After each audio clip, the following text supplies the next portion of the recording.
Hi everyone, welcome back to PCS 101. This is for our class for Thursday, the 27th of July, where I had 3 chapters that I wanted to review about delivering speeches, culture, and also audience.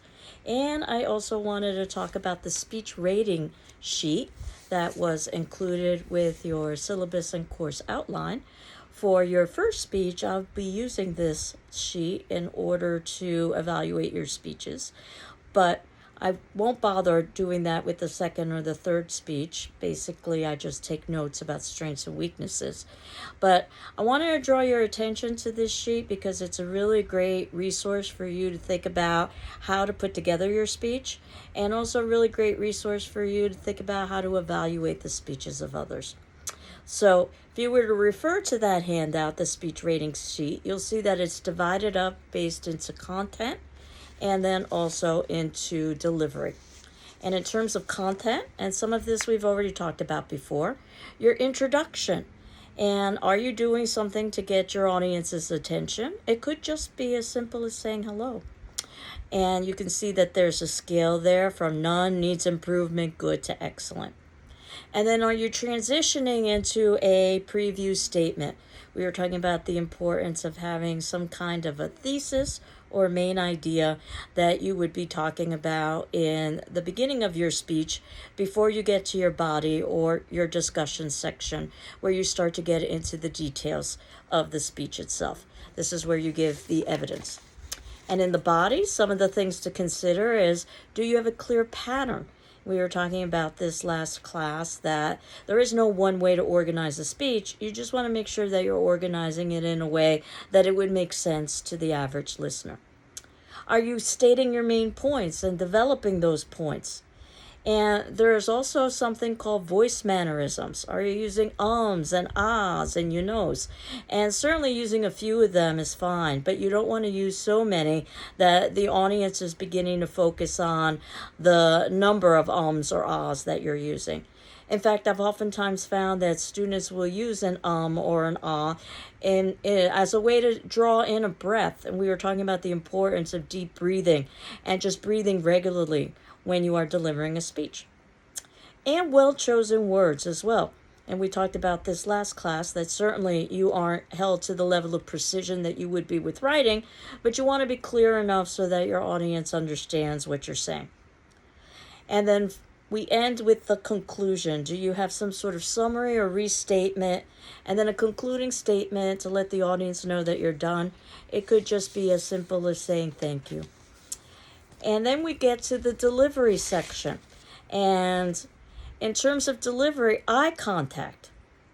And at least in Western cultures, like our own Western culture, eye contact is very important. And while we're not speaking to a live audience, we will be speaking to a screen. So you want to make sure that you are making eye contact with the camera, because that's what the audience will be viewing. Your body movement. And certainly the screen is going to probably obscure some of your body, but you don't want to be so stiff that it becomes obvious to the audience. And also you don't want to be moving your body in so many ways that it's distracting. And you can make a decision as to whether or not you want to have a full body shot, or do you want to do a partial body the way that I do. But definitely we want to see your face very well, because this is how we're going to be reading your emotions. Your vocal quality. And in terms of vocal quality, you want to make sure that you're not mumbling, and also that you are speaking clearly. Think about things like volume, and that's something that you also have to consider with your video equipment. Is your volume and your lighting sufficient for the audience?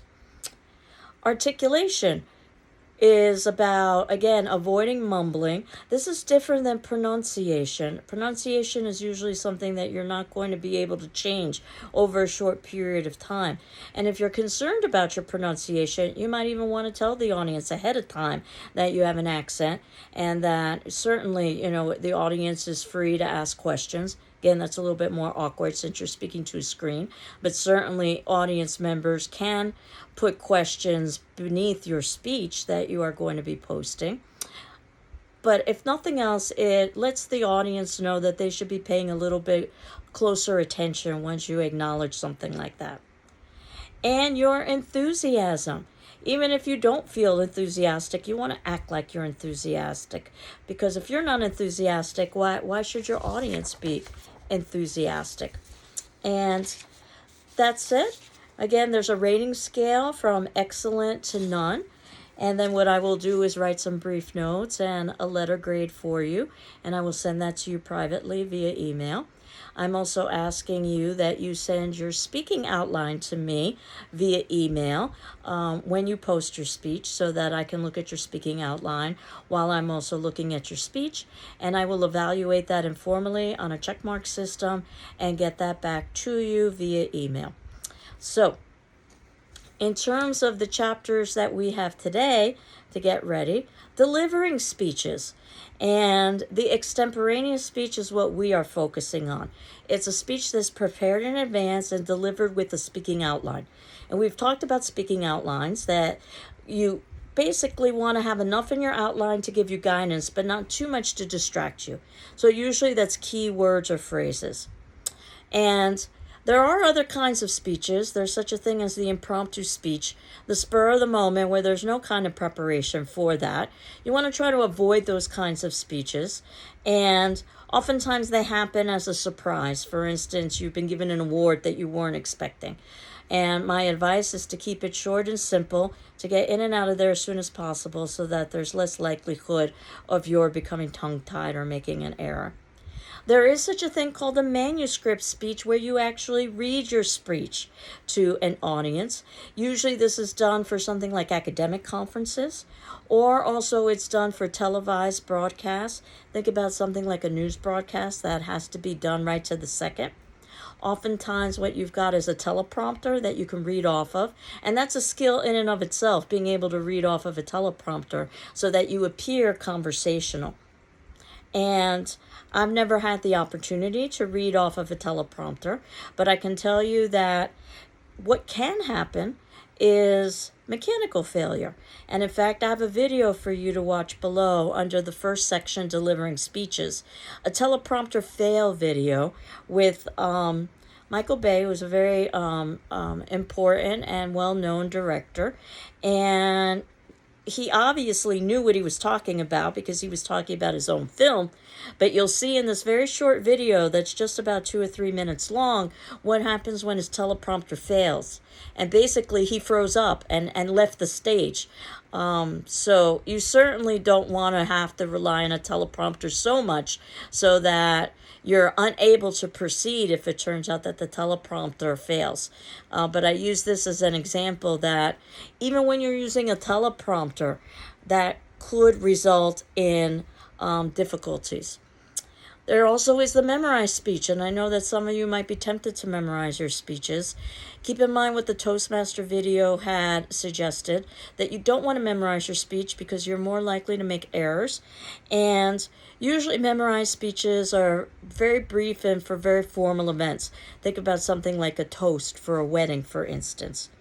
So again, we're focusing on the extemporaneous speech that's prepared in advance and delivered with a speaking outline. In terms of your voice, again, be conversational. So the speaking outline should have keywords and phrases that you basically are filling in with your own unscripted material. I often liken it to preparing for an important conversation ahead of time, perhaps asking for a raise from your employer, that you have some points in your head that you've reviewed that you want to basically discuss, but you certainly don't want to be reading to your employer when you are putting forth arguments for a raise. And you might need to change your direction based on your employer's response. Vary things like volume, your speed, and your inflections. If you've ever heard of the monotone, that basically means that you aren't varying your speech inflections. I happen to be a fan of medium popular culture, and one of my favorite movies happens to be Ferris Bueller's Day Off, which I recommend if you haven't seen it. And there is a great example there of the teacher monotone without any kind of changes in speed or inflection. Basically what we've got is a group of students who are falling asleep because of the monotone. So you want to try to avoid that. Enunciation, as I had indicated, you want to avoid mumbling. That's different than pronunciation. And you want to pause sometimes for effect. And also, it gives you an opportunity to breathe. And it also gives the audience an opportunity to reflect. There is such a thing called proxemics. And proxemics sounds like proximity, deliberately so, because it's about the use of space. And this can be very important, particularly when you are delivering to a live audience, in that you want to make sure that your space between yourself and the audience is appropriate. I don't know if you've ever seen what I call the dance, when there are two individuals who have very different, let's say, definitions of personal space, where one feels more comfortable with less personal space, one feels more comfortable with more personal space. What will oftentimes happen is that both of these individuals are continually shifting, one trying to get closer and one trying to get far away. And I call it the dance because you can see them perhaps almost like dancing around the room as they're going from one end to the other. They're both uncomfortable. They both don't even realize why, and it's just because of differences with personal space. Proxemics is a discipline in and of itself. So a lot of thought actually goes into things like furniture arrangements in a classroom. How are you using that space? Are desks in rows, for instance, or are they in circles or pods? And all of that can influence the reception of the information. Affect display. This is about facial expressions. This is how most of us read people's expressions and their sincerity, and it's why you want to make sure that the camera is definitely focused on your face so that we can read your facial expressions. If you've ever heard about somebody not having affect, it means they're not showing emotions. And I'll never forget learning in a psychology class, I minored in psychology actually, about individuals who have great difficulty with social relationships. And while you might think that's you, it's not, trust me. It's about people who have difficulty basically interacting in the real world, taking classes and working and so forth. And what they found is that they often misidentified facial cues, which tend to be pretty universal across groups and across cultures.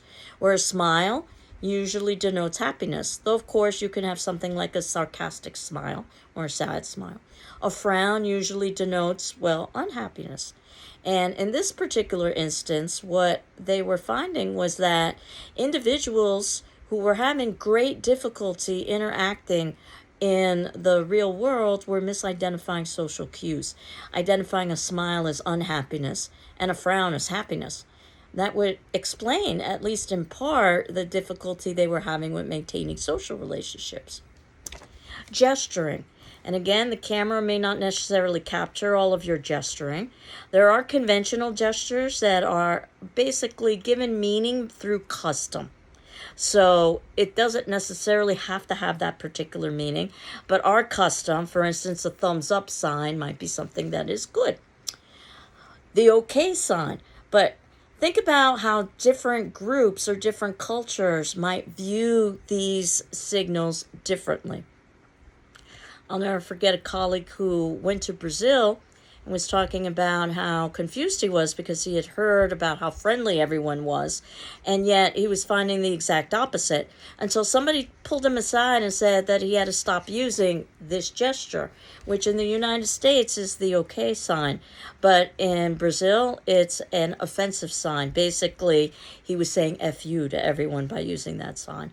So this cultural misunderstanding just because of a gesture. Think about descriptive gestures. Usually they're much more universal. They describe things like size and shape and so forth. And then we can have indicators, gestures that express feelings, such as, let's say, forcing your palm down or your fist onto the table to emphasize a point. Eye contact. Again, if you're speaking to a live audience, you want to vary that across the audience so that it looks like you're looking at everyone.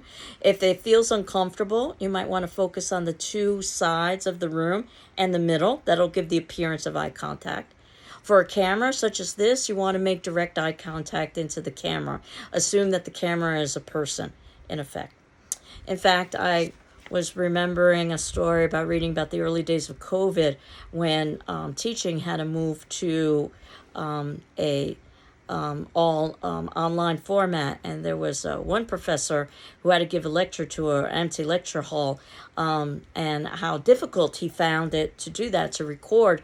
What he ended up doing is that he put stuffed animals in the seats, or many of the seats of the lecture hall, just so that he had something to look at, so it didn't seem so odd to him.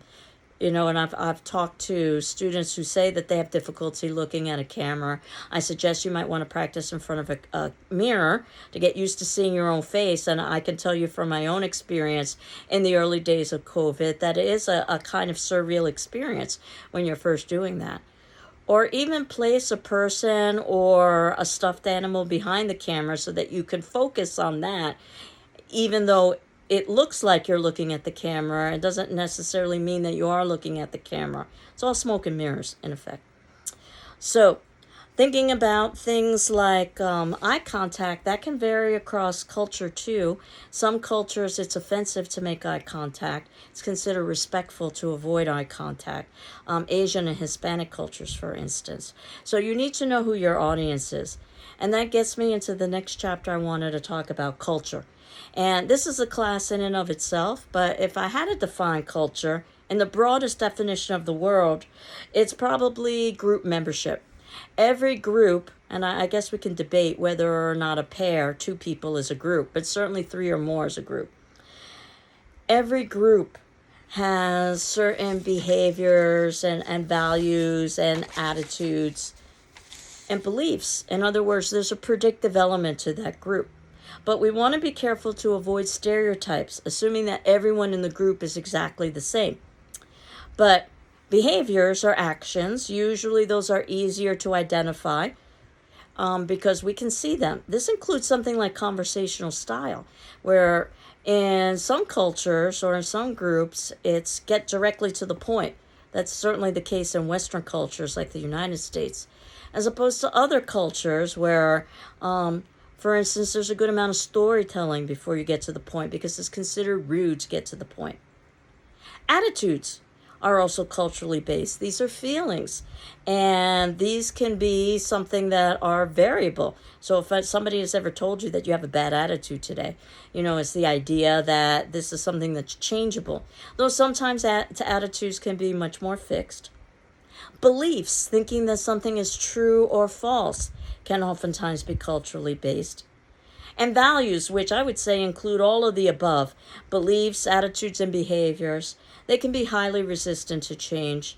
And it's something we'll talk about when we get to the persuasive speech, where you don't necessarily have to convince everybody in your audience. I don't think that's realistic. What you want to do is to earn their respect. So sometimes people's values are so firmly embedded, you're not going to be able to change those values. But hopefully what you can do is change what I call swing vote. There are some people who already agree with what you say or what you are going to say, even before you say it. And hopefully they still feel the same way after you're done. If they don't, then you haven't succeeded in your assignment. And then there are some people whose values are so firmly embedded, it doesn't matter what you say or do, they're never going to change their minds. But there are some people who are someplace in the middle. That's the group you want to work towards, to try to convince them to your position, or perhaps to take a particular action. And it may not happen right away. You may just be planting seeds. So, talking about multicultural, many different cultures exist in our society, and many different cultures will exist in your audience as well. You want to try to address as many different cultural groups as possible. And usually we talk about cultural groups as very broad groups based on very observable demographics. These are observable characteristics of individuals. Things like age, or gender, or ethnic background, or education, or political affiliation, or religion, though some of these are more obvious than others. But the reality is a culture can be very specific. So a group of individuals who are college students, that's a culture in and of itself. There's a certain level of prediction that I can apply to college students about certain behaviors and beliefs and values. I'm pretty sure that most college students are stretched for time and money. That may not necessarily be the case of all college students, but it's the case of a lot of college students. So just knowing that can help inform how I might proceed with presenting information. Community college students are a culture in and of themselves.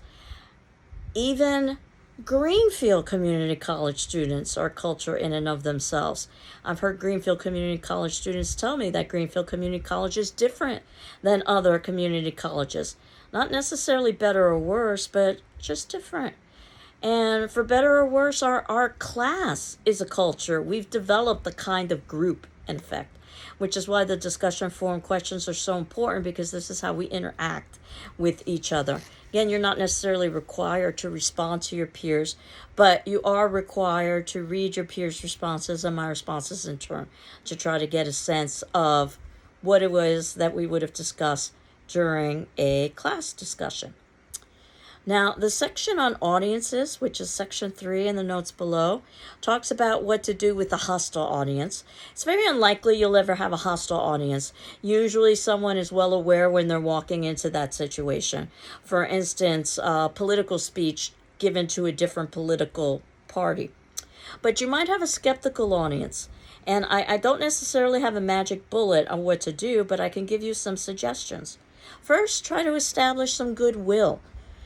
Secondly, establish areas of agreement. Rather than talking about places of disagreement, talk about the things that at least we can agree upon. Use credible outside sources. You don't have to use outside sources for the first or even for the second speech, but you will for the third, for the persuasive speech, which we'll talk about. One of the reasons why you're using outside resources is because it increases your credibility. Always be professional. So that, again, an audience might be skeptical, but at least they can admire and respect the fact that you put in thought and effort. Use humor appropriately. Humor can oftentimes be culturally based, so what's funny to one group may not necessarily be funny to another. Try to be multi-sided, or what I call talking about the elephant in the room. And that oftentimes we're trying so hard to talk about our own position that we act as if other positions don't exist. And sometimes people just want to be acknowledged that there are other positions. So within reason, trying to be as multi-sided as possible. Now, I had indicated that I wanted us to watch some sample autobiographical student speeches that I found on YouTube. So it's because they are public access, I'm assuming that they are speeches that invite us for viewing. And I selected 3. And the first speech that I selected, and you can see this in section 4 in the notes below, is a speech that I selected in part because of the comments that I made about culture. This is a speech that was given from someone in the military to a military audience. And the military definitely is a culture in and of itself. So you'll see that because of that, there were some adaptations made because of the environment and the situation. But it is an autobiographical speech. And the second speech that I wanted you to view, it's certainly less than 5 minutes. We can't judge these speeches based on their length because they weren't necessarily given for the context of our class. So I don't know if the speaker was given a time limit or a time suggestion for their speech. But this speech was recorded at home, as you can tell. But it was probably done for an online class. That's my suspicion. And then the third speech I'm going to have you see, it was recorded in a classroom, and we assume in front of a live audience. But I thought that all 3 of these speeches were similar and that they're all autobiographical speeches by students, but also they were different from one another. And that's what's going to be today's attendance question for our class discussion forum, which will be due Saturday the 29th at 9 a.m. Again, if you need additional time, please let me know. You are going to be asked to view all 3 of these autobiographical student speeches and to post on our discussion forum 1 strength and 1 weakness for each of these speeches. And that said, this will help prepare us for the next class, our next class on Tuesday, I am going to be posting quiz number 1. This is going to be on the earlier set of readings and discussions that we had. It will be 20 questions, mostly multiple choice, but some short answer and true false. Open book, open notes, so certainly you can review the videos and you can review your notes as well. And I'm hopeful that the quiz questions are more than just encouragement to watch the videos and do the readings, but that the quiz questions will also help you in terms of the preparation for your first speech, which will be due on Thursday, the 3rd. And what I will do for that Thursday class is I will have posted on our Moodle site a place for you to upload your first speech. I'll also be including instructions on how to upload your first speech through YouTube, which according to IT is probably the best way to proceed. So I'll be posting that next class on Tuesday. And what I'm going to ask you to do in addition to taking your quiz, and you can just merely cut and paste it into a word processing document and then send that to my email, and that's Ruiz, R-U-I-Z, at gcc.mass.edu, because that's how my grading program works best, is through email. And then I will send that evaluated back to you via email. And I'm also asking that you schedule some kind of a practice session with me prior to Thursday, the 3rd of August, anytime between now and next Thursday, for speech number 1. And this can be as simple as you just sending me an email telling me what you're planning on doing for the first speech. It could be setting up an appointment with me to talk via telephone or via Zoom about your first speech, or even delivering your first speech on a practice basis so that I can give you feedback. I'll let you decide how much or how little support you'd like from me, but I do want to touch base with all of you about your first speech in one way or another before Thursday the 3rd, when you will be uploading that speech by 11:59 p.m. to the Moodle site. So again, our attendance question, which will be due Saturday the 29th, is to list one strength and one weakness from each of the 3 sample autobiographical speeches that I've listed in section 4 above. I hope you're doing well. I'm slowly getting better. I believe I've developed an ear infection that I am working on getting rid of. But I'm certainly better than I was at the beginning of the semester. I'm happy to report. And we will continue on next class with a quiz. Take care. Bye-bye.